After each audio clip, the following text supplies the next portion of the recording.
07 దానికి press note పెట్టిస్తే అది మేము కూడా ఇమీడియట్గా ముఖ్యంగా TV9, ఎన్టీవీ, HMTV, ABN, సాక్షి కాపాడదాం, కలిసి పోరాడదాం, 100% సాధిస్తాం.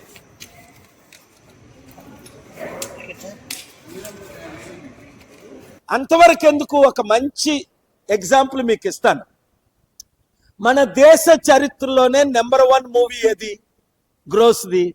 పుష్ప కదా.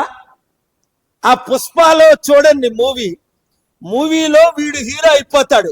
వాడితో ఫోటో తీసుకోలేదని ఒక్క రాత్రి మీద ఆడు ప్లాన్ చేసేసి జూలై 24న సీఎంతో ఫోటో వస్తుంది, ఇంటికి వస్తాడని చెప్పి వాళ్ళ భార్య పుట్టినరోజుని సీఎంనే మార్చేస్తాడు. అంటే సినిమాలు ఇలాగుంటాయి. బయటికి రాగానే ఏమయ్యాడు పుష్ప? ఆ రేవంత్ రెడ్డి ఆయన్ని జైల్లో పెట్టబోసారు ఒక రాత్రి.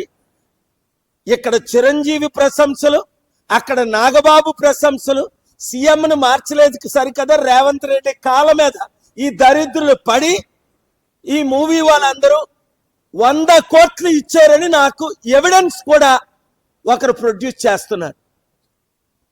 అంటే రియల్ హీరో ఈ పుష్పగాడు రియల్ జీరో. ఈ చిరంజీవి కుటుంబంలో పుట్టిన ఈ పుష్పగాడే కల్లోనేమో సినిమాలోనేమో సీఎంను మార్చుతాడు. నిజ జీవితంలో సీఎంకి సారీ చెప్పు 100 కోట్లు ఇస్తారు. వాళ్ళందరూ హీరోలు కాదు, వాళ్ళు జీరోలు. ఎవరు? ఇప్పుడున్న యాక్టర్లు అందరూ, అది చిరంజీవి అవ్వచ్చు, నాగబాబు అవ్వచ్చు, పవన్ కళ్యాణ్ అవ్వచ్చు, అల్లు అర్జున్ అవ్వచ్చు, చిరంజీవి కొడుకు అవ్వచ్చు, వీళ్ళందరూ ప్యాకేజ్ స్టార్లు, జీరోలు.